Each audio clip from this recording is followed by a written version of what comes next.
Welcome to another episode of Our Interesting Times. It is my pleasure to have Dr. Katherine Horton back on the show. Katherine, how are you doing? I'm fine, and nice to have you. Nice to have the opportunity to speak to your audience again. I enjoyed it very much last time, the conversation we had. So it's a real honor to be back. Well, it's my pleasure, and you're certainly welcome. Well, do you want me to call you Dr. Katherine or just Katherine? Just Katherine, really. That's what I'm used to. Okay. Katherine. Okay. So, Chris, you are a physicist, a particle scientist, and a former researcher fellow at Oxford in the United Kingdom. Your website is stop007.org. And, of course, that your background and that your website is part of what we're going to talk about tonight, because it is the intelligence agencies that are ultimately controlled by the global elite, the oligarchy that controls this corrupt global economy that we all live under. You've done a few talks recently regarding the nature of the global economy, kind of the history of war and crises and revolutions as a form of asset stripping. That's a very interesting interpretation of history. It's something we don't get in the standard accounts and the textbooks, the History Channel and documentaries and these things, the sort of what's going on just underneath the surface, the intrigues of the banking system and the handful of families, perhaps 8, that control the banks. So, Katherine, let's talk about that. Asset stripping through war, crisis, and revolution, and how through that understanding we can get an understanding of the global economic system that we're all straining under today. Yes, so that's it's a vast topic, and when people are new to this sort of view of the world, I try to give them several ways into it, and there are several different ways one can arrive at the conclusion that this is really what history was all about. And maybe one introduction into the topic would be to start off with the economy that we usually have in mind, small companies, family businesses, maybe that sort of landscape. And then to think about organized crime. And what is organized crime, And organized crime, when you think about it in terms of systems, is just a business like any other. The only difference is when you whittle it down, you strip away the violence and the actual, details of operations. The only difference is that they don't pay tax and they don't have any regulatory bodies. So that means that they are a hypercharged form of business because it is completely unbridled. When you have this sort of these systems, so you have organized crime businesses, in inverted commas, competing with normal businesses, what you quickly discover is that an organized crime business will be growing at a much faster rate than a normal business, simply because the brakes are off, because a business like that doesn't pay any tax. So if you pay something like, I don't know, depending on the country, what fraction you pay in taxes, 20%, maybe 10, maybe, just 0.0005 if you're Google, nevertheless, if there's this asymmetry, then what it will lead to is that an organized crime business will grow at a much faster rate. So if you say you pay, say, 20% in taxes, then within 5 years, you will end up with, again, an extra year worth of profits that the organized crime business has compared to normal business, and, this is because it's fractional. It's actually much, worse than that. So if you think about it, in these terms, and you, in your mind, you run an evolution forward in time, you very quickly realize that the biggest businesses or the biggest pools of assets and money are always organized crime. Always. And because they don't have a regulatory body, organized crime businesses also don't have any anti-monopoly, antitrust regulation. This means that it's just down to the ruthlessness of the top players to take over all the rest. And bit by bit, you form into one single monopoly run by, the top crime families, the crime syndicates. So given that our society has been around for thousands and thousands of years, and a process like that with organized crime, outgrowing the rest of the economy, that just takes, a few years or a few decades. When you have a society that has been around for thousands of years, you can be damn sure that the biggest pools of money and assets are held by organized crime. But organized crime then quickly wants to expand because you want to pay off, Mr. Gino, Scarface, Giovanni, and so on in your crime business. You want to give him assets and a big house and this and that. So very quickly, you want to expand beyond your own business, and you'll start buying normal businesses just to get the income flow. You will invest in them, so to speak. So again, you'll very quickly end up in a situation whereby the biggest, most ruthless criminals at the top have the biggest pools of money and start buying up a large part of your normal society. And then once you've arrived at this sort of worldview, nothing that follows is a surprise, because people of that disposition will mostly acquire assets by conquest, because that's how they got to the top. Also, there's a selection process through which only the most ruthless and the most psychopathic make it to the top. And that will color the worldview, that will color the company culture, if you like, from the top. And very quickly you arrive at a situation whereby you have one mega syndicate of the most ruthless and most psychopathic people who are roaming around planet Earth trying to asset grab what they can. And any means possible will be just fine for them. They don't have any morals. They don't respond to regulation. They're mostly untouched by regulation because they're one of their income streams derives entirely from organized crime, and this sort of process has arisen millennia ago. So you can almost think about the Roman Empire as, one crime syndicate starting to take over the rest. And, it just went from there. So, if you fast forward, to get quicker to these days, if you fast forward to the French Revolution, what that was is an organized crime cartel that, has to be partially, hidden, partially secret, because they are an organized crime. But they were trying to asset strip the French monarchy, and they did. They beheaded a couple of people, let loose a bloodshed, and then when they got what they wanted and had established themselves, it all quieted down. And and if you've understood it once there with the French Revolution, then nothing that has followed will come as a surprise. So this is the French Revolution, the Napoleonic period, and the rise of the House of Rothschild. Yeah, absolutely, in a nutshell, exactly. And it just goes from there. You can also look at the Opium Wars, and this entire expansion into China and taking over other continents. And you just have to look at who won in the end. Where did the money go? Mm-hmm. Where did the money and assets go? And by the time you're at the British Empire, you have this global, clearly, quite visibly global, syndicate, and then we are led to believe that somehow that empire, the global British Empire, broke up and disappeared and was whittled down to Little Britain.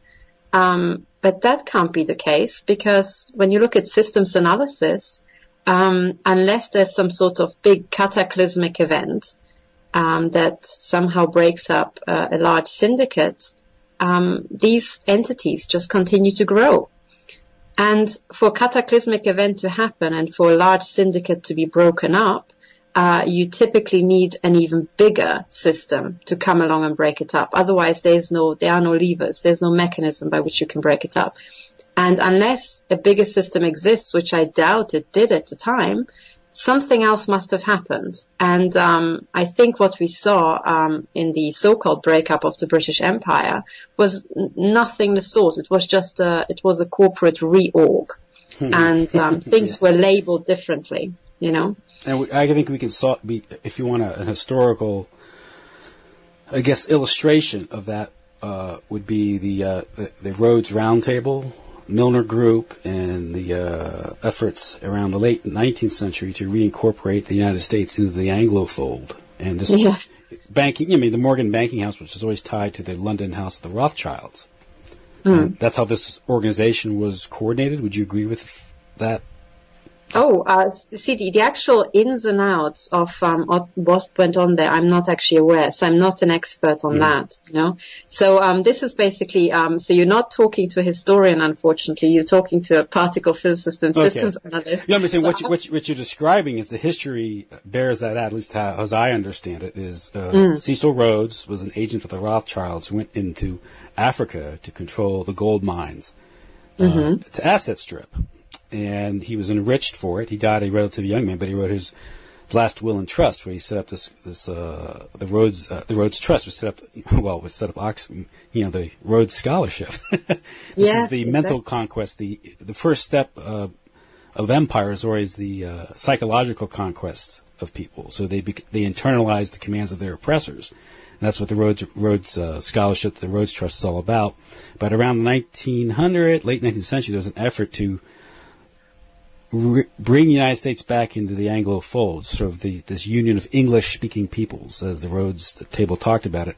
Of course, and this is borne out in history because they used their cultural influence and their financial ties to the Eastern Seaboard elite, like the Morgans, Wall Street, to take over the media, take over culture. This was part of the Union Now movement. They started promoting a lot of colonial imagery. Look at Mount Vernon was actually refurbished to promote the colonial era of America, when America was part of England. Even if you look at Colonial Williamsburg, it was funded by the Rockefellers. It promotes the colonial period, this British American Union. So you had a broad cultural and economic agenda in the early 20th century in Hollywood, and of course that's borne out in both world wars, where the United States was dragged into these wars to save the British Empire. So what you're saying theoretically, I think one can look at history and go, oh yes, what you're saying theoretically as a system analyst, history bears out. So if you excuse that interruption, I'm sorry. No, I really appreciate it, because you really color in the details, and the devil always lies in the details, as they say. You know, that's where the clues are hidden. And there are a couple of things that occurred to me. So one of them is one of these cute small details, and that pertains to the Rhodes Scholarship. So, for example, I think the Professor Daryl Hamamoto, I think he's at UC Davis. He is a Rhodes Scholar, and he realized that, this is how he kind of puts it, that, you know, as an academic, you're farmed by these programs. You know, you're profiled and you're farmed, and if you step out of line, they will come down on you like a ton of bricks, you know? Yes. So his study focuses on Asian Americans, which is very interesting. Yes, gosh, it is. It really is. And, you know, he's one of these people that needs to be listened to, because I think he really puts his eye on the right issues. And also this war of culture that you're referring to, you know, the ideas, the war of ideas and associations, that's part of this psychological takeover of a nation, all falls into that. And there is another curious little detail about the Rhodes Scholarship, because, when I applied to Oxford, I didn't know about the Rhodes Scholarship. So I was family funded for that, and my entire undergraduate. But when I wanted to do a PhD, I looked into the Rhodes Scholarship.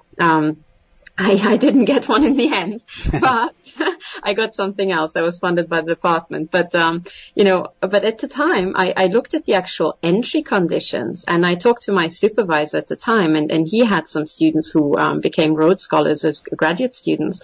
And he said the Rhodes Scholarship is very bizarre. So, you know, I was in physics. We're all very mathsy and very cerebral. And he warned me that the Rhodes Scholarship looks at your entire profile, and you have to show that you're athletic and sporty and this and that. And when I actually looked at the details of these conditions, I just thought, my God, that looks like profiling for the Hitler Youth. You know, yes. You basically have to be like, you know, ideally a young chap, you know, snappy, handsome, sporty, and, you know, gay. This is what it read like to me as a young woman, you know. And I think there's something to that, because I had someone make an observation. They also tend to focus on, this may be for men, I don't know if it applies to women applicants now. You know, when it was created, it was probably more focused towards men, but now it's changed, is they're looking at people who have either absentee or ambivalent fathers. Oh, I didn't know that. Now, I don't know if that still applies. That was earlier on, people who incorporated into the Whig power structure, particularly in Scotland, people like Adam Smith, who promote the Whig agenda.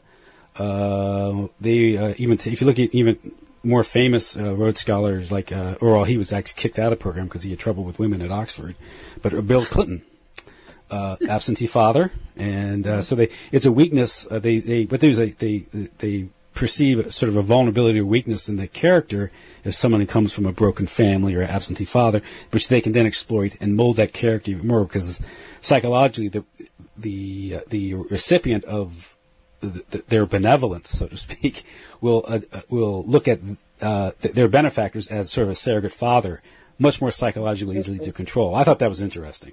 I think that goes right to the heart of it, actually. I think this is a total bombshell because when these young men, and you're right, and most of the time it was young men originally, when these young men were farmed, they use a method that's used by the intelligence agencies, because even back in the day it was the intelligence agencies running the show, and the whole military, architecture. And that is precisely what you described, which is to pick men who will look for a father figure and then have some senior handler who will break them in, ideally there would be some sort of homo romance between the young man and the senior handler, and so on and so on. And this is not by, number one, it works, this method works, but number two, systems analysis also tells us that at the very, very top, so if you really want to forge leaders, they have to be gay. Because it's such a dog-eat-dog world at the very top. You have an environment of almost 100% psychopaths, because only they make it to the top. And the cliques of psychopaths that survive are those that sleep with each other. They have close... Sort of a gay mafia is developed. One of your talks, actually, you talk about why these intelligence agencies are controlled or infested with what normal society would maybe sexual deviance or these people. Although you know what, I really take such great care that I'm not misunderstood, because when you say something like, at the very top it's a gay mafia, people think, that is an artifact of being gay.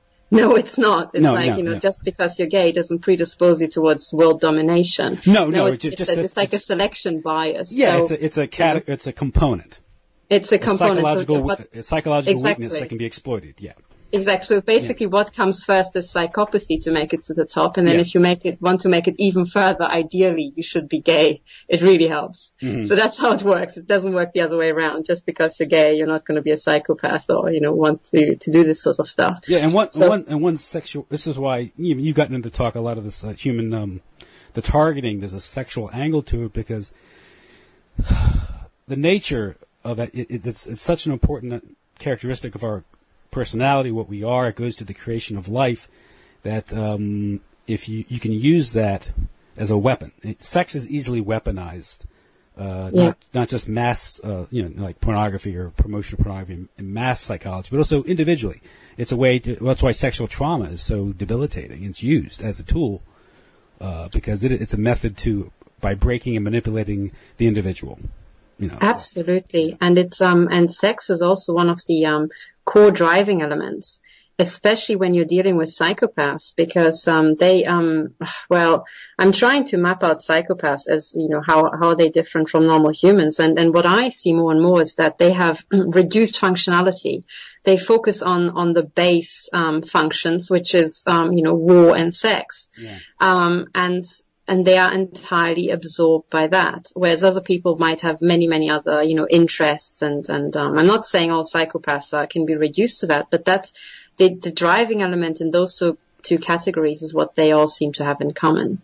Yeah. And I think, when this crime cartel is grooming their next, leadership psychopaths, they are looking for a very strong sexual drive, and ideally a devious sexual drive, because that can be used to blackmail people and to control them.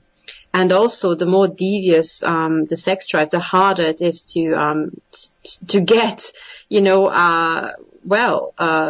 prostitutes in that area or sexual satisfaction in that area. Mm. And when I talk about sexual deviance, I explicitly do not mean just homosexuality, because people might not be aware, but it's actually quite common. It's not a devious sexual trait at all. I think I can never remember the actual percentage of gay men, but I think it's something higher than 5%, like 5 to 8%, something absolutely staggering, which I think also includes people with just homosexual tendencies, not necessarily pure, homosexuality. Mm-hmm. So that is not sexual deviance. What I mean with sexual deviance is pedophilia. That's a lot more rare. Sexual sadism, but not the 50 Shades of Grey sort of stuff, but actual violent sadism. Then also sexual arousal from killing people and sexual arousal from corpses, necrophilia. Mm-hmm. Now, I think still to this day, many people will agree with me that that sort of stuff is still considered devious. That hasn't been normalized yet. And when you look at the leadership, that's precisely the sort of traits you would expect to find, because these people have been groomed to have them, or they have been mind shattered to develop them. I think both. And when we're looking at the world economy, most of the time we just think about happy corporations like Google and Skype and whatever, Barclays and HSBC.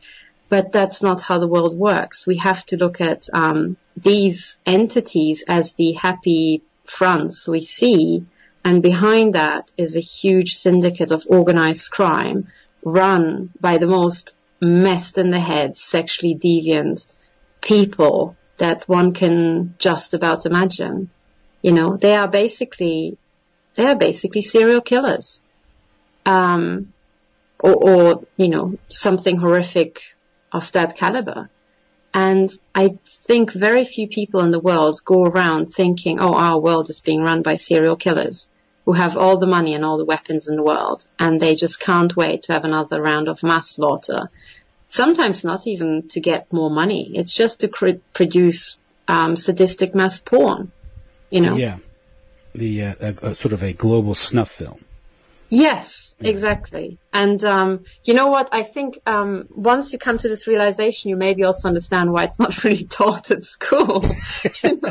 Because frankly, it's for me, it's too much to take in most days. Yeah, you got to laugh when students are like taking civics class and they're learning about parliaments or congresses and legislatures and constitutions and election procedures, but you don't ever get a class on the significance of secret societies and organized crime, pedophile rings, bribery, blackmail, which is really the stuff of politics. I mean, all the interesting books about politics includes all this stuff, whether you're reading about the true history of Las Vegas.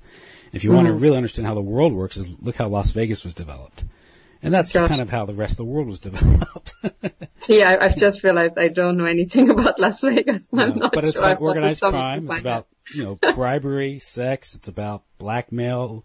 It's about embezzlement of union funds, Teamster funds, murder. The desert around Las Vegas are filled with bodies, and Americans go in there and treat it like an amusement park. But just beneath the surface, you have all this intrigue, and it's gone corporate.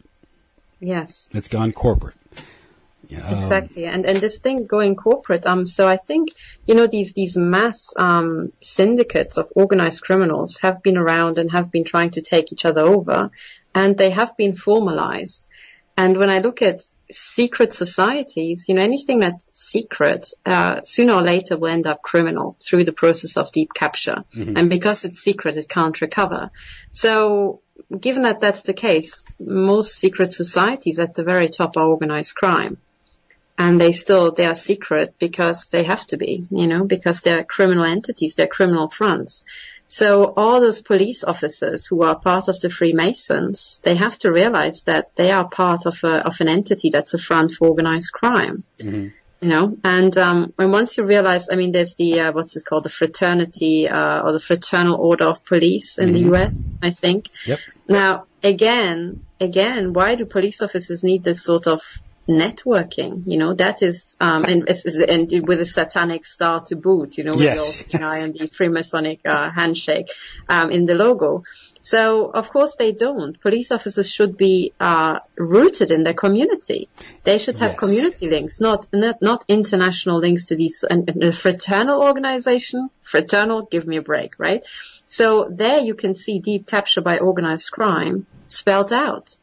And anybody wondering why the FBI or the local police station is not fighting crime anymore, a real organized crime, well, that's the answer. They are. They have already morphed, you know. Yeah. The corporations have morphed. Yeah, I mean, they'll jack up some teenager who's found pot in his pocket. Exactly. Or a little bit of cocaine or a small-time drug dealer, and they'll give you a speeding ticket, you know. But yes. They won't crack down on 007 and, the intelligence agencies that are actually facilitating the drug trade. That's what Doug Valentine discovered in his books on history, the Strength of the Pack and Strength of the Wolf, kind of a history of the drug war in the United States and the Bureau of Narcotics and the Bureau of Narcotics and Dangerous Drugs, its successor, where it had to be disbanded in the early 70s because what happened was these a lot of these drug agents were acting, counter narcotics officers were acting in good faith. Every time they investigated, the drug trade, they ran up against an intelligence agency. Yes. So it had to be shut down. The DEA had to be created, which has been thoroughly, according to Doug Valentine, thoroughly undermined by the Central Intelligence Agency.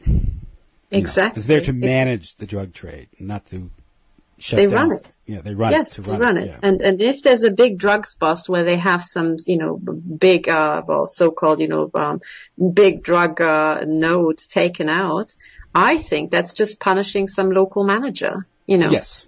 Or they're bringing in a new cartel to do the work, like trading in the Medellin cartel for the Sinaloa cartel. Yeah, exactly. Yeah. And it's just, that's all we're seeing, but it's all stage managed. And, the same way Gaddafi and Saddam Hussein are taken down. Yes. What they're trying to do with Assad in Syria. You have to look, at one point or another, they serve the interests of the global elite, then they run afoul of it, their shelf life has expired, or they're doing something that's against the agenda. Exactly. And you talk about sort of the excitement of glee that many of these elites or their functionaries get with murder. Of course, we pull out the example of Hillary Clinton, talking about the death of Gaddafi. The brutal death of Gaddafi. Yes, and then she's cackling like a madwoman because that's what she is. Mm-hmm. She is mentally ill or mentally it's not an illness, psychopathy. It's a mental dysfunction, and these people are nothing like us, and they seem like us, but they are totally and utterly out of control. And, we've also, we discussed now, these big drugs busts being more like, the exchange of project managers. I also think about, all the really big developments in the world. We discussed colonialism, the French Revolution and then colonialism and, then the First World War and the Second World War. You had Nazism and then communism. And so on. And to me, they are just different forms of corporate branding. They really are. Because, just as much as you can, sell people one product, one sort of, soap, and then you rebrand it and sell the same stuff under different label, people were sold Nazism and National Socialism and then straight after communism. And both of them led to the same thing. They led to mass murder and asset stripping, by under two different labels. And I think right now what I've kind of observed is that, what used to be the, National Socialist brainwash, of the Hitler Youth and then later the, communists did the same thing, and they brainwashed the young people in these what you call them. They were kind of young pioneer camps and young pioneer associations. They are basically rebranded Hitler Youth, and now they seem to be doing the same thing with Satanism, and a watered down light version of the Satanistic brand, which is drugs and techno music, and it has all the, symbolism, smeared across it, but it's not all out, Satanism yet. And what's shocking is just how many, business leaders have bought into this nonsense, Yeah, and the symbolism you see in corporate logos, which were, yes, exactly. You really can't say that's a coincidence. Or you can just, I don't know, you're over there in Switzerland, do you get our National Football League, a Super Bowl over there? Yes. Well, I'm aware of the Super Bowl. Is it marketed heavily over there? No, Okay, so I'm just trying, because it's gone global, which is another sign, sort of the internationalization of their attempt to internationalize American football. But if you familiar, I don't know if you ever watch it. Here it's like it's become like Christmas, Super Bowl week, and they actually give like weather reports and traffic reports, the effect of the Super Bowl on area traffic. It's really become ridiculous. The sort of this a cult of professional sports, which is part of mind control right there. Breads and circus. It's an old game put on by the oligarchs. But the Super Bowl halftime show, where we have some pop star perform for about 23 minutes. Whether it's Katy Perry or Lady Gaga. I'm not sure how familiar you are with these so-called recording artists.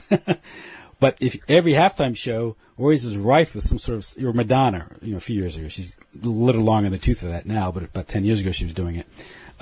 She was long in the tooth then. But anyway, it's just rife with all types of satanic imagery or symbolism. Now, if you're profane, you may not pick up on it. You get a little familiar with this stuff, you start to see it. And the irony is that through television, through technology, they're submitting hundreds of millions, if not a billion people to a satanic ritual that they're not even aware of. Absolutely, exactly. And absolutely right. And the satanic symbolism, and also, by the way, the undercurrent of child trafficking, that Dr. Paul Marco, I think, reported on in greatest detail, with children turning up in the adverts and so on. It's absolutely sickening, but you're right. That's exactly what it is, a satanic ritual. But for those of us who are not religious or not superstitious, what is this Satanism stuff? Mm-hmm.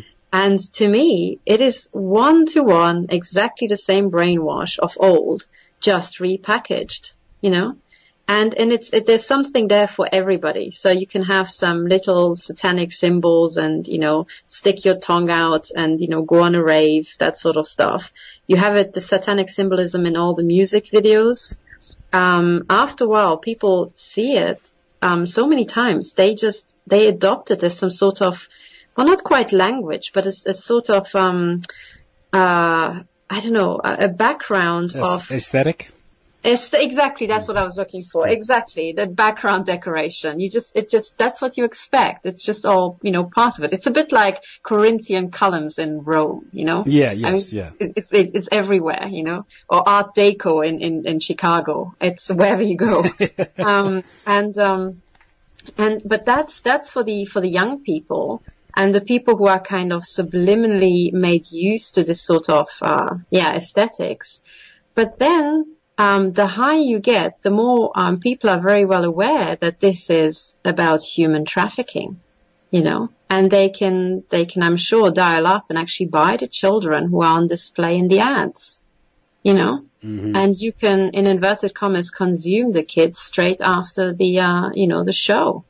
Mm-hmm. And that's when it starts getting serious, we have to realize that behind all of this, there's, organ harvesting, human sacrifice, also known as human murder rituals, and all that is going on, right in front of our eyes. Just like the Pizzagate symbolism is everywhere once you know what to look for, mm-hmm. This stuff that's specifically, all the satanic rituals are specifically about ritualistic human murder, and human mass murder. That's the point where we really have to wake up and ask questions of what on earth are we going to do? Because if we can figure it out on just by going on YouTube and educating ourselves on a weekend, surely the FBI could have figured it out decades ago, Yeah, and with their surveillance and powers, they could have, cracked these rings if they wanted to. It's not. Exactly. And of course, we have examples of investigations literally being shut down, quashed at the behest of the intelligence agencies, like the Finders case here in the United States, where a ring was discovered operating along the East Coast, and they were based out of Washington, D.C. Their officers were raided. This is an example of lower-rung officials kind of doing their job and then being shut down. It's shut down because it was a national security matter. And this, obviously, what it appears to be was just a child trafficking ring that was catering towards an international clientele, read ambassadors, Saudi princes, diplomats from the EU or something, or back then it was European Union wasn't there yet, but diplomat. This is why it centers around areas like Brussels, because that's where NATO is. Yes, and exactly. The wars themselves create the conditions of cheap labor, and of course you can interpret cheap labor as also being sex trafficking, because desperate people don't have the resources to defend themselves. Children are orphaned. They come west and they're exploited. That's this huge market for human trafficking of mostly women and children from Eastern Europe, because of the conditions in Eastern Europe were so poor in the 80s and 90s.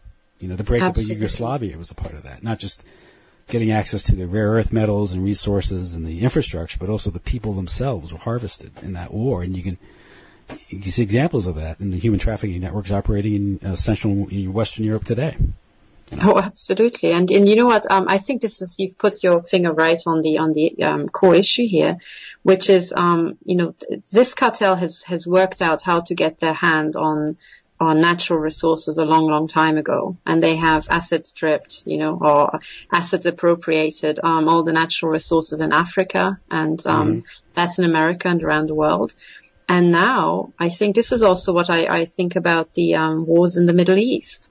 The military and their technology is so far developed. Excuse me. They could have gotten hold of the resources, as in oil or whatever you want, without dislodging the population. So what was that for? Yeah. You could have easily put in some sort of puppet regime and, still gotten all the profits from the resources. So what was all that about? Destroying entire parts of town and so on.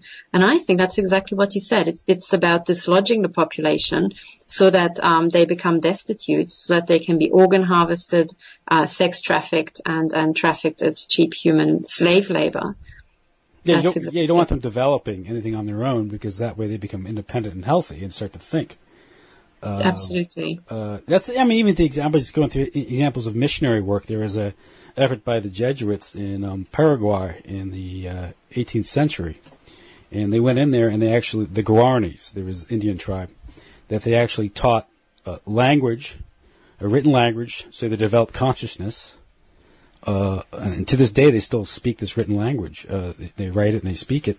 But they started to tell them how to farm and develop, and within a decade or so, they were producing finished goods they were marketing internationally.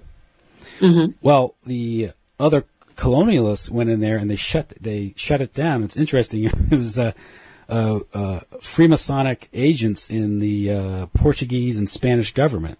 They were nominally Catholic, that shut down, using the Vatican to shut down the efforts of these Jesuit missionaries. Again, you have a very complex organization like the Jesuits, which has a very mysterious background, but it was never a monolithic organization. And you probably had Jesuits operating in good faith in their missionary work, helping the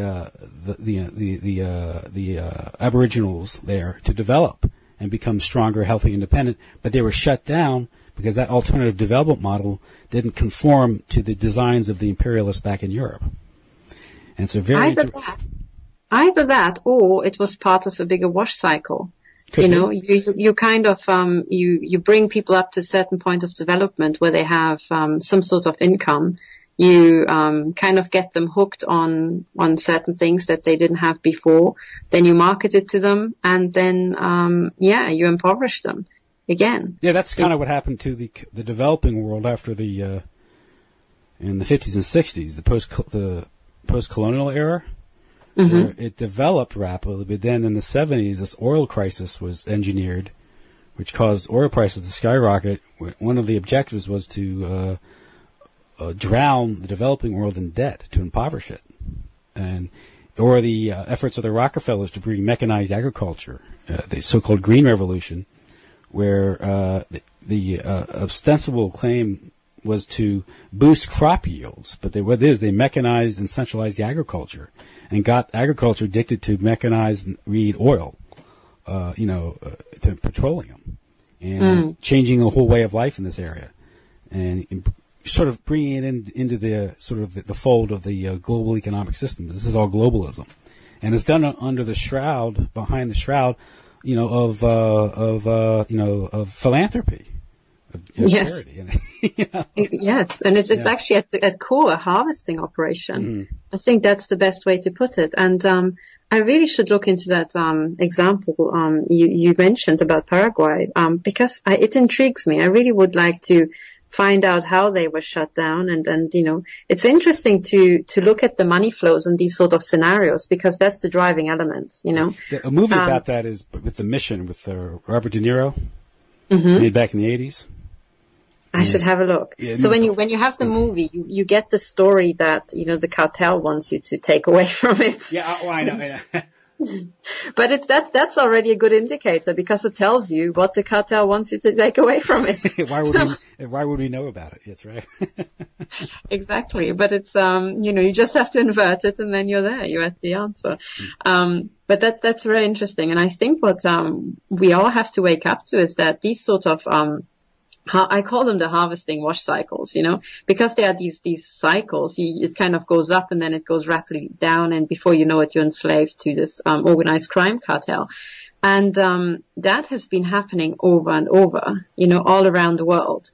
And I think what we're faced with now is that it's now coming home. You have this tornado or this hurricane, just whirling around in Africa and Asia, in the Middle East and in Latin America over the past couple of decades. And now it's coming back here. And I think that's what we're seeing. It's the same old program. And now this hurricane is set to utterly devastate us. By very many mechanisms that have been carefully developed and fine-tuned in the previous storms around the world, Mm-hmm. And unfortunately, what we're now faced with is a highly sophisticated international takedown operation, that can take down entire continents. And so to look at the current situation, what we have now is both the US dollar, which at the end of the day is the currency of an entire continent of North America, if you like. For all the US states, they don't have their individual currencies like Europe once had. They just have the US dollar. And now in Europe we have the euro.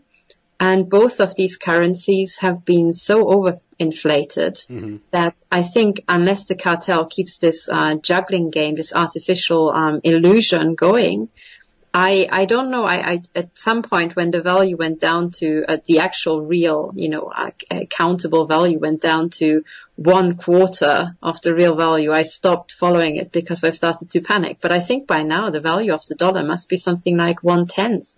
If not, 1/20th or maybe 1/100th if the petrodollar starts sloshing back of what it actually, what you're led to believe.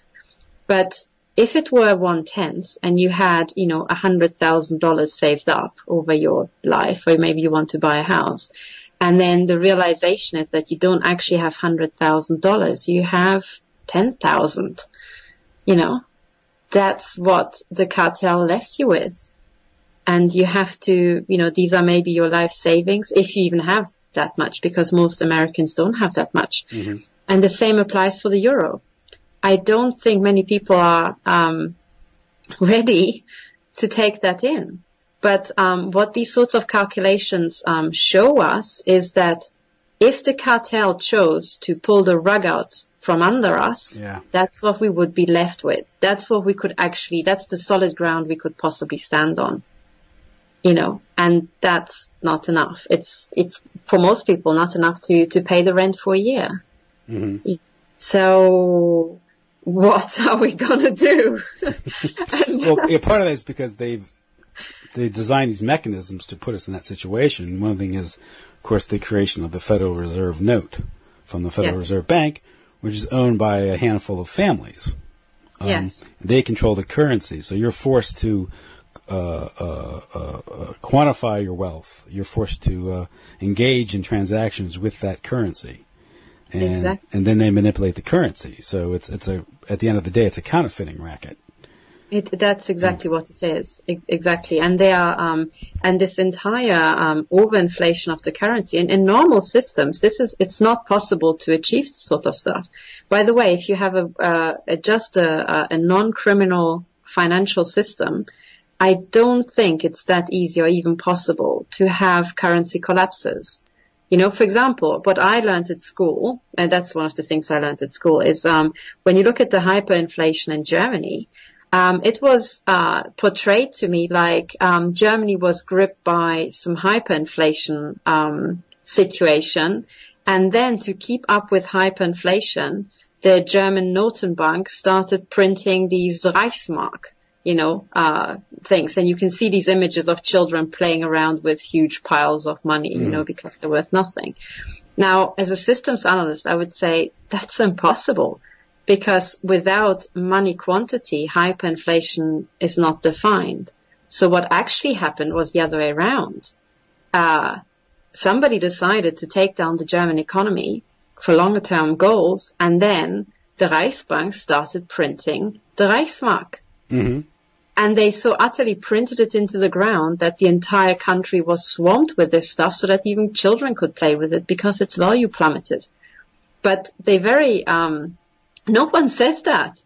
And none of the bankers, and central bankers who orchestrated this ever got arrested and charged for high treason. Or, they should have been hung up on the next tree, frankly. Mm-hmm. Because they managed to take down an entire country. Yeah, it was asset stripping of Germany is how they got it, because obviously as a German currency collapsed, you could go in there with foreign currency and buy everything up for a song, including the people, because that's when, if you look at the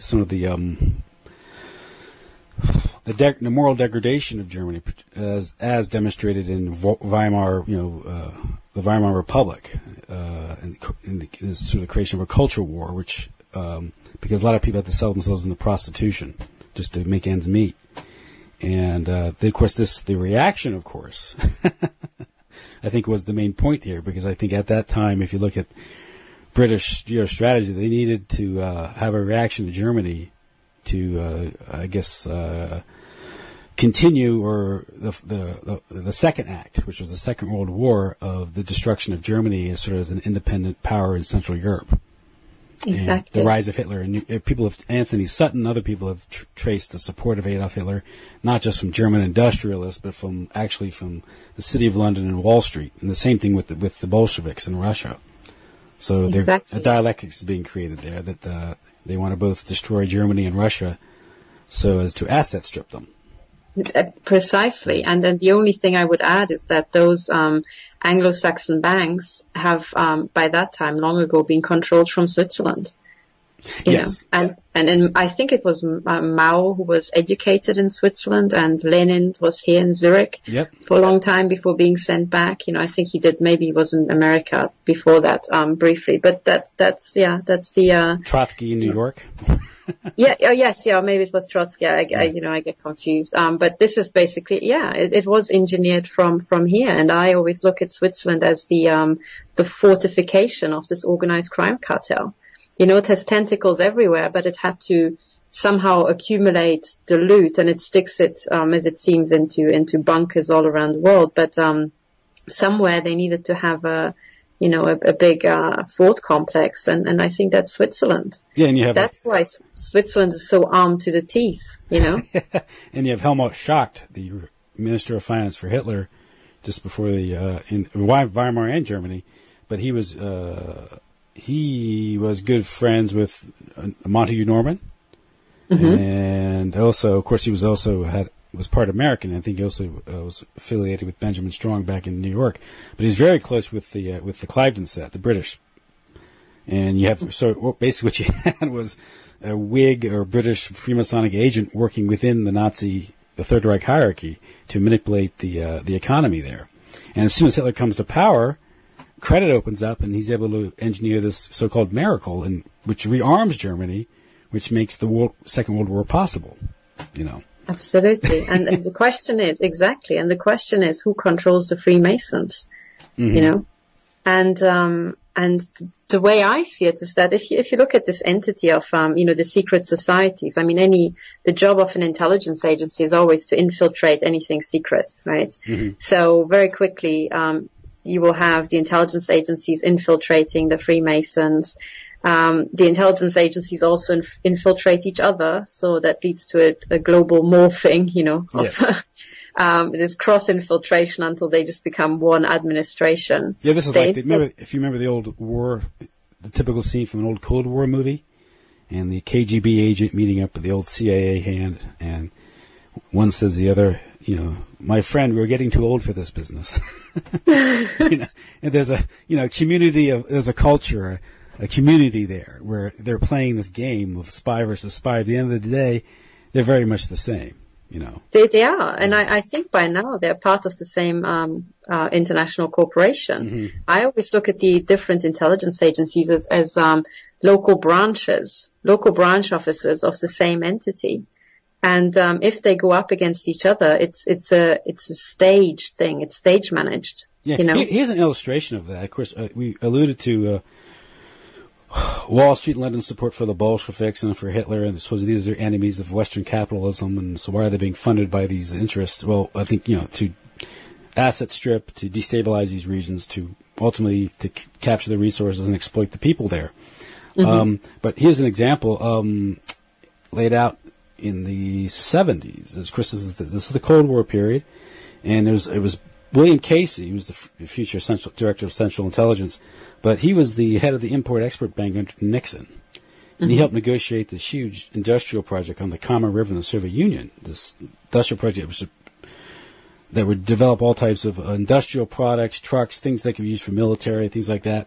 And this was it was a big deal that was organized through Chase Manhattan Bank, Rockefellers, and the Overseas Private Investment Corporation, Foreign Credit Issuance Association, underwrote all the investments. Basically, the taxpayers would be on the hook for whatever financial losses occurred by this huge development in the Soviet Union. But you have Bill Casey, who's supposed to be this committed Cold Warrior, negotiating the industrial development of Russia. Okay? And of course, one of the big recipients or beneficiaries of this development was Bechtel, which is run by George P. Shultz. That's George Pratt Shultz, who became the Secretary of State under Ronald Reagan. Mm-hmm. And now the Pratt is interesting because George Pratt is the same family that the Pratt House, that's what the CFR's building is called in New York City. It's Pratt is an old oil Rockefeller family, I think. But so you have Shultz, another Cold Warrior, and they're negotiating this deal with Arm & Hammer of Occidental Petroleum, which also was a big the benefactor of Al Gore, Senator Al Gore, his father and him. So here you have these supposed Cold Warriors that are engaged in this huge development plan that will enrich these corporations, strengthen the Soviet Union, which then heightens the Cold War tensions, which justifies all the military spending. At the same time, they're making, through the Import-Export Bank and this Overseas Private Investment Corporation, they're handing the bill over to the taxpayer. Exactly. And that's, and there's no way to explain these sort of developments if we use the worldview that we were taught at school. So the question is, what worldview to replace that with? Yes. And I, for me, the most important, scientific paper that really nails that. I think that is, I keep mentioning it everywhere because I think that's the most important paper in the beginning of the 21st century. That was a group by, so it was at ETH Zurich, a group of mathematicians and systems analysts who went through. This was the Swiss Federal Institute of Technology study you're citing? Exactly. Okay. No, hang on. I think, so this is, so I'm quoting this paper by Glattfelder and Vitali. Okay. And the third one I can never remember, sadly. And so they went through all the company registers, the global company registry, and they mapped out not the ownership structure as in by shares, but more the directorships as well. The structure of board control amongst 43,000 of the biggest global corporations. Mm-hmm. And they discovered that, I think 40% of them were all part of the same entity. It was one interconnected, structure.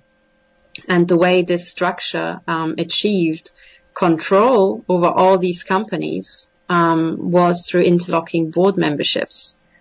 So that whatever the share ownership might have been, the people who actually made the decisions, as in the board, they were entirely controlled by the, by the mother companies and so on and so on. And through this process, this structure managed to accumulate, power beyond its own finances even, because they might not have the share ownership to justify that amount of control, but they have controlled the, board of directors. What that study actually shows is it came out in 2011.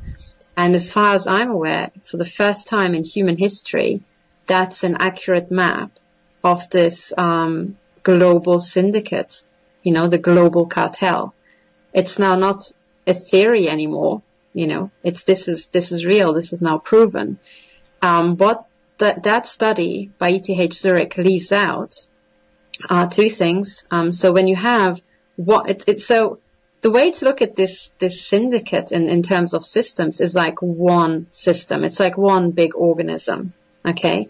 Interconnected structure.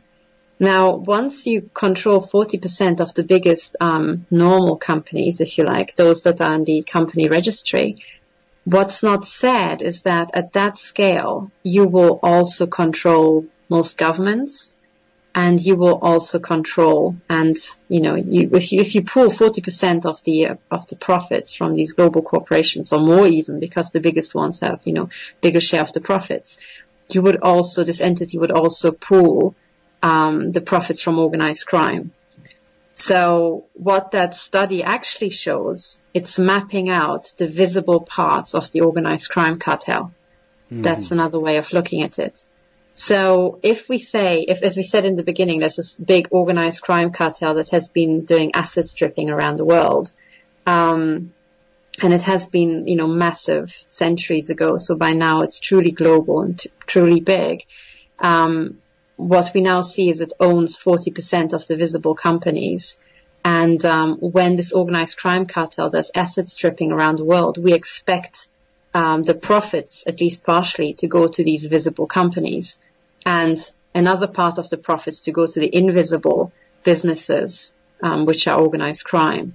So I think this is how to explain that we have the Iraq War, and before we know it, we have these global oil companies, getting a share of the profits. And what's not said is also, for example, in Afghanistan, you have organized crime, getting a share of these super poppies, But it's also not said is that there were reports that the farmers were forced to plant these poppies, and that these are genetically modified, hyper-performing poppies. Wow.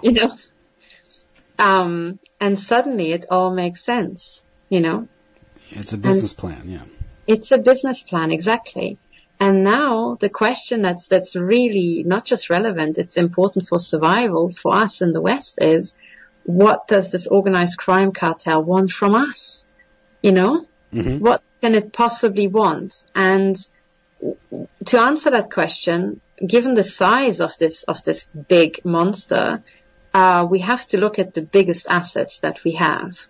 It wants those in Europe and the US. And now the question is, what are the biggest assets that are left? And I would be really curious to hear your answer, because the only things I could think of, in the US, it would be natural resources, water and all that.